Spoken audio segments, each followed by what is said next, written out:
Hey, Valley Schuss fans, I had a comment from somebody asking me to help explain better where I am talking about Valley Schuss when it comes to either pictures or videos. And I think the comment went along with, you know exactly what you're talking about, but I'm not exactly sure what you're talking about. So this video that you're about to see is from a couple months ago where Chris Cox and I walked across the Bruce Trail, which we started down here. If you see my cursor down here on the fifth line. And we started walking across the Bruce Trail, came up this way, crossed over Murray's Run, which is really easy to spot Murray's Run when you can see these evergreens that are growing up here on both sides of the trail. And we made our way across Murray's Run down here to where the bridge is, and then we walked up the Bruce Trail here, which is part of what used to be the Caribou Trail.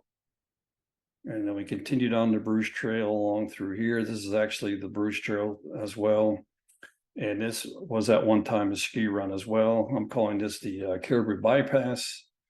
And in this video, Chris and I are standing right here at the top of this lift line. And I always refer to this as the third lift line. So as you pull into the parking lot, I would always refer to this as the first T-bar.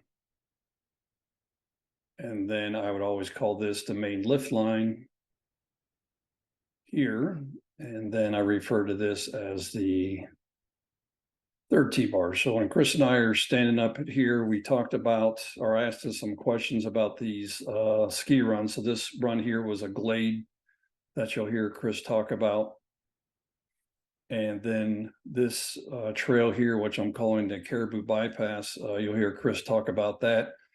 They put in this bypass, so as the Caribou Trail naturally came down here, they opened up this trail to try to get folks to come across this part of this ridge line and over here to go back down to the Caribou. And I think that was trying to relieve some of the traffic of people coming down through this glade, so there wasn't any traffic conflicts there. But for you guys that remember, this is where the bridge was. So the lift line came up and then they built a bridge, and then the skiers could go under this bridge here. And then you may have heard me on that last set of pictures on Facebook. The other bridge that they had built was down here. So as you came up the main lift line, there was a bridge to allow skiers from this side of the ski hill to come and go underneath the main lift line to get back down to the lift into the chalet area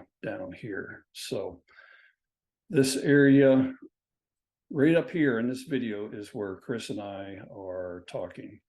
Another interesting thing, so the history of this lift, Murray and I have talked about this before, but you'll hear Chris mention it as well. This lift came from Twin Horse, which is literally just down the road. So here's the fifth line. Here is the Hockley Road.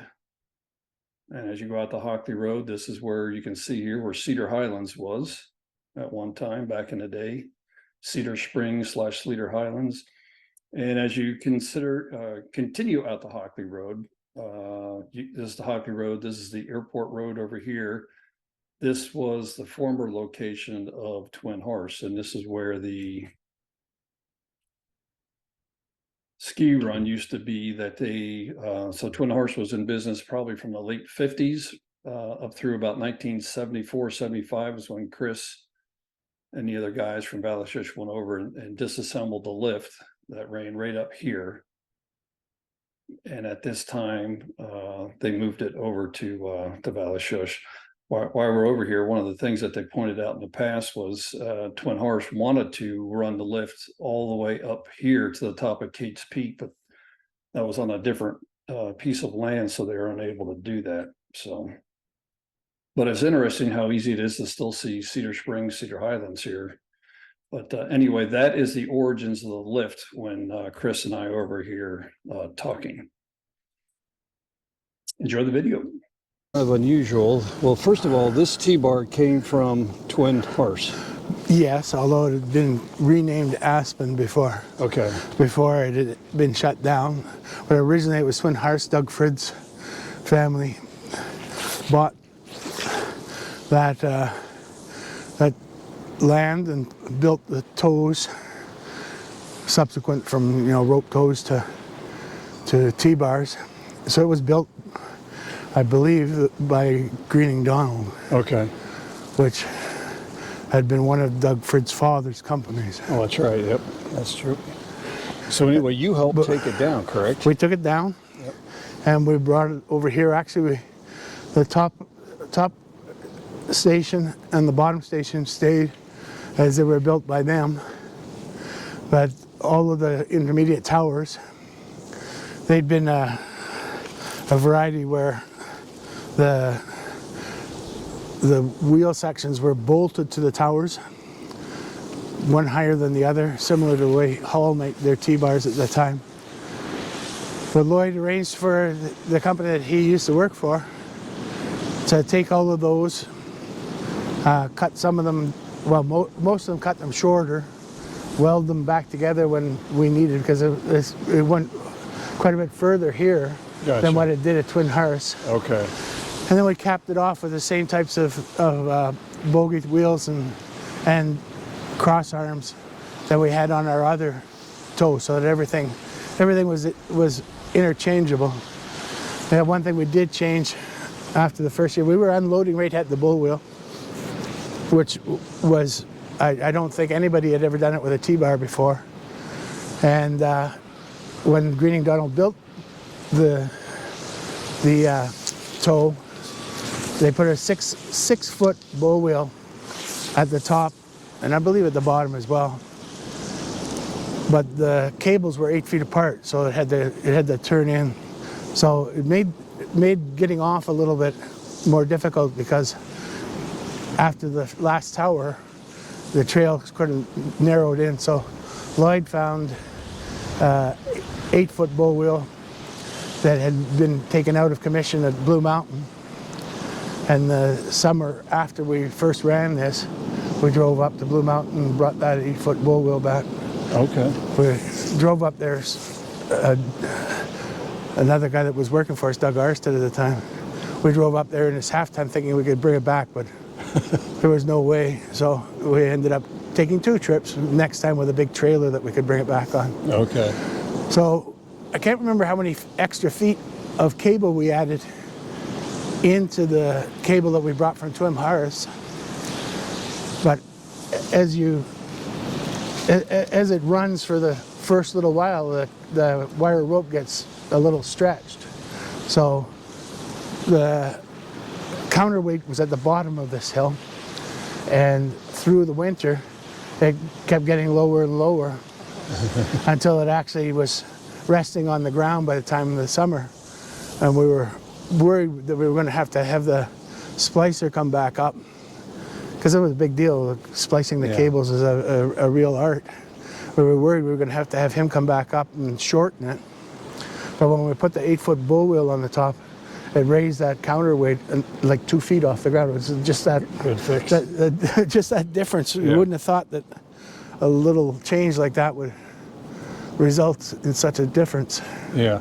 So when you got off here, I know on one of my videos I was calling it a mystery run, but you could basically ski over this way if you would have got off to the right. Yeah, so you could go up here, and you pretty much had to push your way back up to the Caribou. Okay. Or we had cut, and we were trying to encourage everybody to ski the Caribou by going this way. We cut a trail across the top of this ridge. Okay. And then joined it back up with the Caribou in between the Pussycat, the top of the Pussycat, and the bottom of the toe that went up, the racing runner Cheetah. So were you, the Caribou essentially would come down where we just walked? That's what we were trying to encourage people to do, rather than go underneath the bridge. Okay, I gotcha. All right. And also we cut a glade through this bush that was right beside the T-bar, open enough that we could groom it. Okay. So you could go down that glade and right up onto the wildcat. Okay. And that's why we were trying to encourage people to take this route on the caribou, so that people weren't shooting out of the glades, I gotcha. crossing the caribou and crossing that traffic. So I Okay. believe we tried to put ropes up and things like that, but people ducked under them. And Okay, but there was nothing essentially through Nothing through this section, area no, once no. you got off the list to go down. No. So, okay. I know when we first cut this glade, we sort of cut it to where we thought we'll be able to get through it with the cats. And after our first snowfall, we came back up and cut another Yeah. another bunch of trees, because it was easy enough to drive through it when there was no snow, but once it got snow on it, you slip around differently. Yeah.